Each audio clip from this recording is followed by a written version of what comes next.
लेकिन process costing है सिर्फ रिकॉर्डिंग करना ट्रांजैक्शंस की, मैन्युफैक्चरिंग ट्रांजैक्शंस को रिकॉर्ड करना, ठीक है जी, using a specific set of rules. कुछ रूल्स हैं जो आपने फॉलो करने हैं मैन्युफैक्चरिंग रिकॉर्ड्स बनाने के लिए, बस वो रूल्स अगर आपको पता है तो कहानी खत्म, ठीक है जी। अब प्रोसेस कॉस्टिंग में हमें लगेंगे तकरीबन 6-7 क्लासेस, कॉन्सेप्ट्स कवर करने में लगेंगी, फिर हमने इसकी प्रैक्टिस देखनी है, ठीक है। अच्छा, प्रोसेस कॉस्टिंग है क्या मेरे बच्चों, मैं आपको एक एक करके चीजें लेके चलना शुरू करूं। देखो, एक वर्ड है प्रोसेस। प्रोसेस क्या होता है? प्रोसेस है ऑर्गेनाइजेशन का वो पार्ट जो एक specific and repetitive task perform करे, यानी ऑर्गेनाइजेशन का ऐसा हिस्सा जो एक स्पेसिफिक काम करता है और बार बार करता है, ठीक है। एक स्पेसिफिक काम करता है और बार बार करता है। जैसे मिसाल के तौर पे हमारे पास हमारी एक ऑर्गेनाइजेशन है, ठीक है जी, हम बनाते हैं शर्ट्स, स्टैंडर्ड साइज शर्ट्स बनाते हैं, ठीक है। हमारा पहला डिपार्टमेंट जिसका नाम है डिपार्टमेंट ए, इसका काम ये मार्केट से कपड़ा लेना कॉटन का, उसको श्रिंक कर देना। अली भाई इंसान के बच्चे कोई डॉट नहीं डालें प्लीज, खराब हुआ मामला जी। एक स्पेसिफिक काम करता है, ये क्या करता है, मार्केट से कपड़ा लेता है और कॉटन का कपड़ा होता है, उसको पानी में श्रिंक कर देता है, कपड़ा सुखा जाता है, ठीक है जी। उसको श्रिंक करने के बाद उसको आयरन करता है, सीधा करके डिपार्टमेंट बी को दे देता है। तो डिपार्टमेंट ए का काम क्या हुआ? श्रिंक करना, आयरन करना, डन। डिपार्टमेंट ए का आउटपुट किसके पास जाता है? बी के पास जाता है। बी के पास क्या है? आयरन किया हुआ, श्रिंक किया हुआ, साफ सुथरा कपड़ा, ठीक है जी। और डिपार्टमेंट बी ने इसमें से काटना है स्टैंडर्ड साइज शर्ट्स। अच्छा, बोर्ड देखिएगा, वो देख लेना, आरिशा को मसला नहीं है, यहाँ देख लो। मुझे तो डिपार्टमेंट बी को मिला क्या? एक श्रिंक किया हुआ, आयरन किया हुआ कपड़ा। डिपार्टमेंट बी ने क्या किया? उससे काटी स्टैंडर्ड साइज की शर्ट्स। पक्का? अब बता बी का काम क्या? स्टैंडर्ड साइज शर्ट्स काटना। कटी हुई शर्ट्स उसने किसको दी थी? डिपार्टमेंट सी को दी थी। डिपार्टमेंट सी ने क्या किया? इन कटी हुई शर्ट्स को स्टिच करना शुरू किया, स्टिचिंग कर दी। स्टिच की हुई शर्ट किसको दी थी?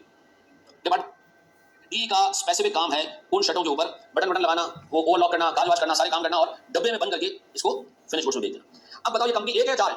कंपनी तो एक ही है, लेकिन डिपार्टमेंट ए का काम क्या है? आयरन करना, श्रिंक करना, आयरन करना। बी का काम क्या है? कटिंग करना। सी का काम क्या है? स्टिचिंग करना। डी का काम क्या है? फिनिशिंग करना। ये डिपार्टमेंट ए के, लेकिन इसमें प्रोसेस चार है।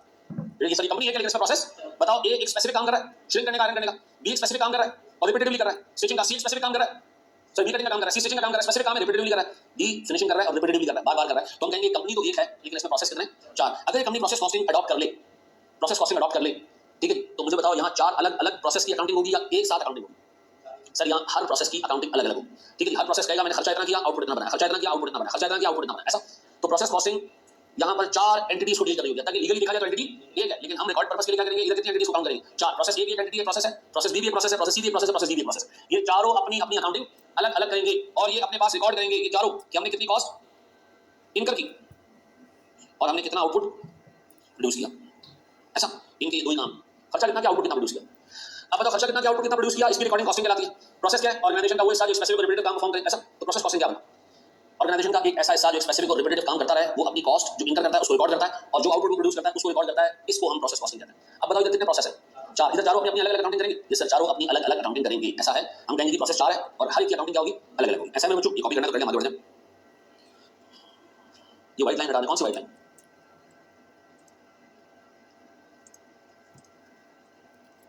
अरे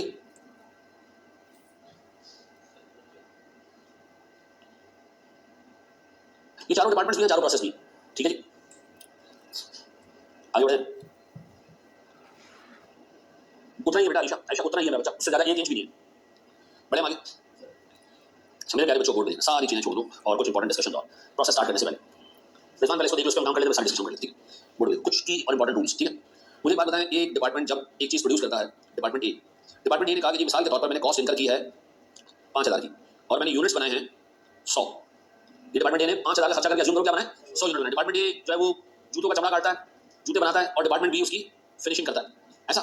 इधर कितने प्रोसेस है? तो जब जूते बन जाते हैं, कितने जूते से बनाए? 100। खर्चा कितना किया? ये जूते उठा के एज एन आउटपुट दे देता है डिपार्टमेंट बी को, ऐसा। डिपार्टमेंट ए एक अलग एंटिटी है, डिपार्टमेंट बी प्रोसेस कॉस्टिंग के हिसाब से एक अलग एंटिटी है। तो डिपार्टमेंट ए जब 100 यूनिट दे रहा होता है ना बी को, तो उसको कहता है कि मैंने 5000 का खर्चा किया है, तुमने मुझे 5000 पे करने हैं। असल में कभी कैश में ट्रांजैक्शन नहीं होती है, लेकिन ये क्या करता है, department A receivable from department B record कर लेता है कि जी मैंने 100 यूनिट दिए हैं, मेरा खर्चा कितना हुआ है, ये मुझे रिकवर करने के से बी से रिकवर करने। क्या ए इस पे प्रॉफिट चार्ज कर सकता है? हाँ कर सकता है, लेकिन हमारे कोर्स में प्रॉफिट बिटवीन डिपार्टमेंट्स या प्रोसेस वो कोर्स का पार्ट नहीं है। अब बताओ, डिपार्टमेंट ए जितना कॉस्ट इनकर करेगा वो रिकवर करेगा किससे? बी से। बताओ, बी से एक यूनिट में कितने पैसे रिकवर करेगा? कितने? 50, ऐसा है। बताओ जी, डिपार्टमेंट ए ने खर्चा कितना किया, यूनिट कितने बनाए? ये 100 यूनिट जब डिपार्टमेंट बी को दिए तो क्या कहा, ये मैं तुम्हें दे रहा हूँ 100 यूनिट 50 रुपए के हिसाब से, तुमने मुझे 5000 रुपए पे करने हैं, ऐसा है। ये बात समझ आती है? ये बात समझ में बैठती है? अब बताओ, डिपार्टमेंट बी के लिए क्या है? इनपुट ये डिपार्टमेंट बी के लिए रॉ मटेरियल है, डिपार्टमेंट बी इस पे फिनिशिंग का काम करेगा, डिपार्टमेंट ए के लिए क्या है? जूते आउटपुट है, ऐसा है। तो डिपार्टमेंट ए टेक्निकली इसको सेल दिखा होगा, लेकिन सेल रिकॉर्ड नहीं करता, क्या करता है? बस ये कहता है receivable from department B debit और इन्वेंटरी क्रेडिट। डिपार्टमेंट बी क्या करता है? रॉ मटेरियल डेबिट और payable to department A credit, ऐसा। अब बताओ जी, ए ने बी से रिसीवेबल दिखाया और बी ने ए को पेबल दिखाया, लेकिन क्या ए बी से प्रॉफिट चार्ज कर सकता है? नहीं। ऐसा। अब बताओ, एक इसमें दो काम, जो कॉस्ट इनकर हो रही है उसको रिकॉर्ड करना, जो आउटपुट प्रोड्यूस हो रहा है उसको रिकॉर्ड करना, और साल के एंड में रिकॉर्ड करना कि हमने कितने यूनिट बी को बेच दिए हैं उसकी रिकॉर्डिंग करना। ऐसा है, ये बात देखने में बैठी है। अब बताओ, आप बी को 2 मिनट के लिए छोड़ दो, ए को फोकस करो, एक एंटिटी ये करेगी आपके साथ, यूनिट प्रोड्यूस करेगी, बी को बेचेगी, यूनिट प्रोड्यूस करेगी, बी को बेचेगी। मार्केट में ये प्रोडक्ट नहीं बिकता, ये किसको बेचा जाता है सर? बी को बेचा जाता है, बी हमारा एक कस्टमर है। ऐसा प्रोसेस कॉस्टिंग करने में प्रोड्यूसर एक डिपार्टमेंट होता है और बायर भी कौन होता है? एक डिपार्टमेंट होता है, ठीक है जी। कोई एक्सटर्नल बायर नहीं होता। ऐसा है, ये बात समझ आती है। अब बताओ, ये काम क्या, खर्चा करना, यूनिट प्रोड्यूस करना और फिर साल के एंड में उठा के या ड्यूरिंग द ईयर उठा के किसको बेच देना? बी को बेच देना, और प्रॉफिट बी से चार्ज नहीं करेंगे। ऐसा है। अच्छा मेरे प्यारे बच्चों, बोर्ड पे देखना, ये हमारे पास है नो प्रॉफिट रूल। बोर्ड में देखिएगा मेरे प्यारे बच्चों। नंबर 2, सारी चीजें छोड़ दें, यहां देख लें, सब चीजें छोड़ दें। कॉन्सेप्ट ऑफ लॉसेस, बोर्ड पर देखिएगा, सारी चीजें छोड़ दें भाई। डिपार्टमेंट ए ना रोज के, चलो डिपार्टमेंट ए को छोड़, मैं एग्जांपल देता हूं। अज्यूम करो मैं एक बंदा हूं, रोज 5 अंडे खरीदता हूं लांडी से और ला के एआरटीडी पे बेच देता हूं। एक अंडा कितने खरीदता हूं? 10 रुपए का। रोज 5 अंडे खरीदता हूं, एआरटीडी को ला के बेच देता हूं। फीस सबिलिल्लाह काम करता हूं, प्रॉफिट चार्ज नहीं करता। मेरा खर्चा कितना होता है? 50, और एआरटीडी से कितने कवर कर लेता हूं? 50, कोई प्रॉफिट चार्ज नहीं करता। अच्छा, अब क्या हुआ, यूनिवर्सिटी रोड बन रहा है, ठीक है जी। मेरे वालिद अपने बचपन से देखते आ रहे हैं, वो यूनिवर्सिटी रोड अभी बने जा रहा है। ऐसा, तो वहां चूंकि बसें जो है वो चल रही होती हैं, धक्का धक्की हो रही होती है, तो एक अंडा ना टूट जाता है, एक अंडा टूट जाता है। ये नहीं बचाया जा सकता। आमतौर पर जितने बस में धक्के लगे होते हैं खड़े होने की वजह से रोड में, ये टूटना ही टूटना है, बहुत मुश्किल है इसको बचाया जा सकता। तो मैं आके एआरटीडी वालों को कहता हूं, मैं तुम्हारे बाप का नौकर नहीं हूं, मैं उधर से 5 अंडे लेता हूं, कितने के? 50 के। रास्ते में टूटना ही टूटना है, तुम तक कितने पहुंचेगी? और अगर तुम मुझे 10 करके वापस करो 40 रुपए, तो रोज मुझे 10 का नुकसान होगा। तो भैया ये नुकसान किससे बर्दाश्त करना? छोड़ दो मोबाइल भाई, छोड़ दो, ये नुकसान किससे बर्दाश्त करना? एआरटीडी नहीं, ये प्रोड्यूसर ने बर्दाश्त। ये कौन सा लॉस है? तो नॉर्मल लॉस का होता क्या है, जो नुकसान है ये बाकी के यूनिट्स एब्जॉर्ब कर लेते हैं। बताओ, बाकी के यूनिट्स एब्जॉर्ब करने का मतलब 10 डिवाइडेड बाय 4 कितने? 2.5 रुपए आते हैं। इन सब की वैल्यू 2.5 रुपए क्या करते हैं? बढ़ा दें। अब बताइए, एक अंडा एआरटीडी को कितने का पड़ रहा है? तो क्या हमने प्रॉफिट चार्ज किया? नहीं सर, हमने प्रॉफिट चार्ज नहीं किया, बल्कि कचरा यूनिट्स की कॉस्ट, लॉस यूनिट्स की कॉस्ट, गुड यूनिट्स पे क्या कर दी? एब्जॉर्ब कर दी। 50 रुपए का टोटल खर्चा था, यूनिट कितने बचे? 4। एक यूनिट की कॉस्ट कितनी होगी? 12.5। अब बताओ जी, 12.5 रुपए का यूनिट एआरटीडी को बेच रहे हैं, खरीदते 5 है, बेचते 4 है, लेकिन तब भी हमें अपने 50 रुपए रिकवर हो जाते हैं। ऐसा है कि नहीं है? अब बताओ, मैं इसकी एंट्री क्या पास करूं? जब मैंने इन्वेंटरी खरीदी होगी, इन्वेंटरी डेबिट कितने से? 50 से। फिर कैश क्रेडिट कितने से? 50 से। इसके बाद मैंने इसको बेच दिया होगा, एंट्री पास की होगी, रिसीवेबल फ्रॉम एआरटीडी डेबिट और इन्वेंटरी क्रेडिट। कोई प्रॉफिट में चार्ज नहीं करता, कोई लॉस क्यों नहीं आया जबकि अंडा लूज हुआ है? नॉर्मल लॉस कभी भी प्रोड्यूसर को हिट नहीं करता, नॉर्मल लॉस कभी भी प्रोड्यूसर के जिम्मे नहीं आता। बताओ, मैंने कितने यूनिट एआरटीडी को बेचे? 4, रिकवरी कितने की है? 12.5 के हिसाब से पूरे 50 रुपए की। तो ऐसा प्रोड्यूसर क्या मुझे लॉस हुआ? नहीं। तो नॉर्मल लॉस का कभी भी बर्डन प्रोड्यूसर के ऊपर नहीं जाता। ऐसा है, नॉर्मल लॉस का बर्डन हमेशा क्या होता है? रिमेनिंग यूनिट्स एब्जॉर्ब कर लेते हैं, और रिमेनिंग यूनिट्स की कॉस्ट बढ़ जाती है, और बायर को ये बड़ी भी कॉस्ट पे करना पड़ती है। तो इफेक्टिवली नॉर्मल लॉस पे कौन कर रहा होता है? बायर पे कर रहा होता है। उसको अगला जो बड़ी यूनिट होता है वो महंगा पड़ता है, प्रोड्यूसर को कोई नुकसान नहीं होता। अब बताओ, what is normal loss? A loss that is expected in the process. आता ही आता है। नुकसान किसको होता है नॉर्मल लॉस का? बायर को होता है। बायर को बाकी के यूनिट महंगे पड़ते हैं। क्या प्रोड्यूसर को नुकसान होता है इसका? नहीं सर। ऐसा है, ये बात देखने में बैठती है। ये कौन सा लॉस हो गया? मुनीफ आवाज बिल्कुल आ रही है मेरा बच्चा, हो गया? ये तो कॉपी करने की जरूरत नहीं ना, हो गया? आओ मेरे प्यारे बच्चों, कॉन्सेप्ट ऑफ लॉसेस समझ आ गया। पहला लॉस हमने देख लिया, कौन सा?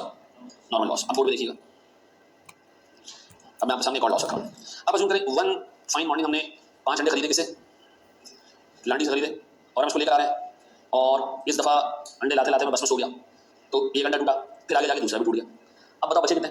अब ये 3 के 50 रुपए ले सकता हूं एआरटीडी वाले से? वो कहेंगे यार ये क्या कर दी, तुम तो अंडे तोड़ते हुए लाओगे, अंदर तो 50 रुपए थोड़ी दे, ये तो गलत बात है। ऐसा। अब बताओ मेरे प्यारे बच्चों, इसमें जो पहला लॉस था वो क्या था, और जो अगला लॉस है वो क्या है?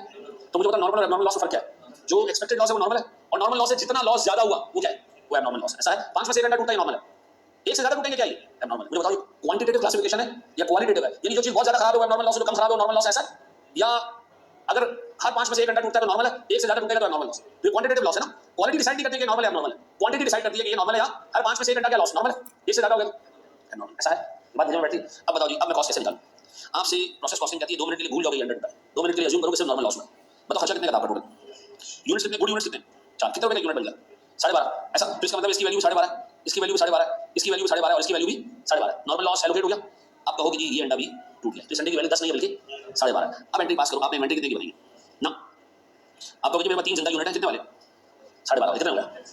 37.5। और मेरे पास क्या है? 1 यूनिट नॉर्मल लॉस का, कितने वाला? ये कहां जाएगा?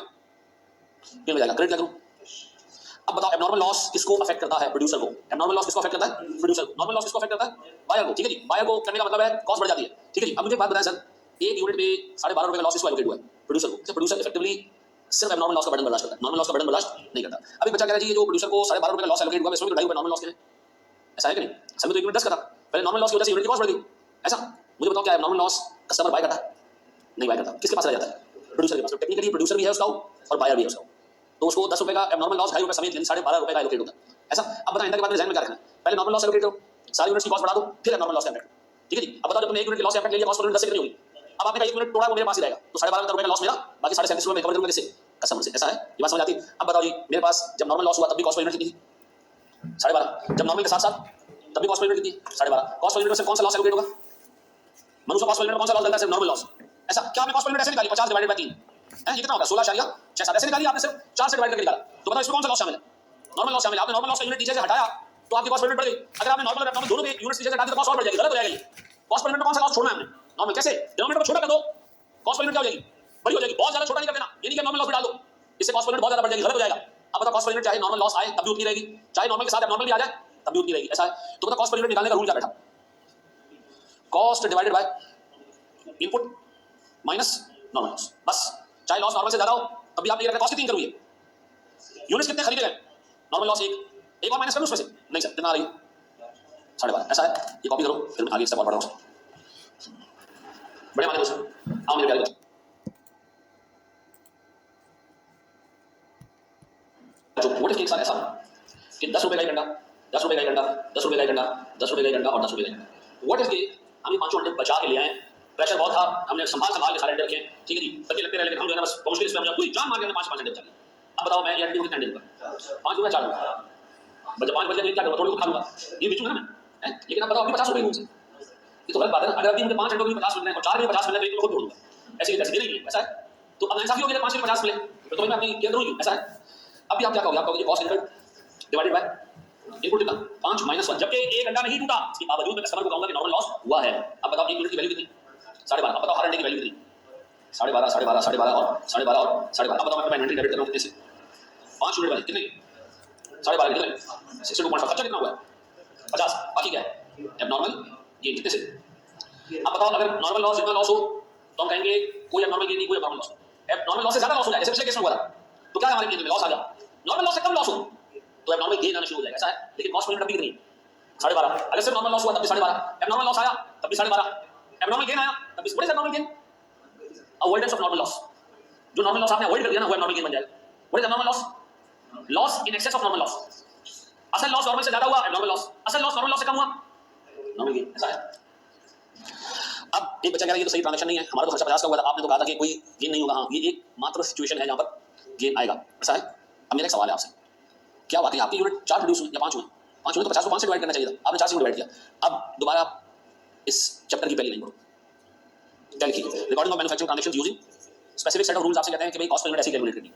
इससे क्या होगा? प्रोड्यूसर को सिर्फ नॉर्मल लॉस ट्रांसफर होगा, ना एबनॉर्मल लॉस ट्रांसफर होगा, ना एबनॉर्मल गेन ट्रांसफर होगा। ऐसा है। तो आपने असल चीज को नहीं देखनी बल्कि रूल्स को फॉलो करना है। अब बताओ इस पर्टिकुलर केस में कौन इशू है? इसमें कौन इशू? बहुत टेक्निकल इशू है, क्या बताओ?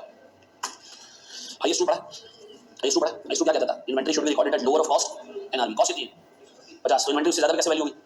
ऐसा है। तो इसका मतलब है ये टॉपिक आईएस 2 को भी नेगेट करता है। और फिर पहली लाइन पढ़ो कि सेट ऑफ रूल्स इसमें क्या हो जी? ऐसा है कि नहीं? ऐसा है कि नहीं है? ऐसा है ना? याद रहेगा क्या भाई?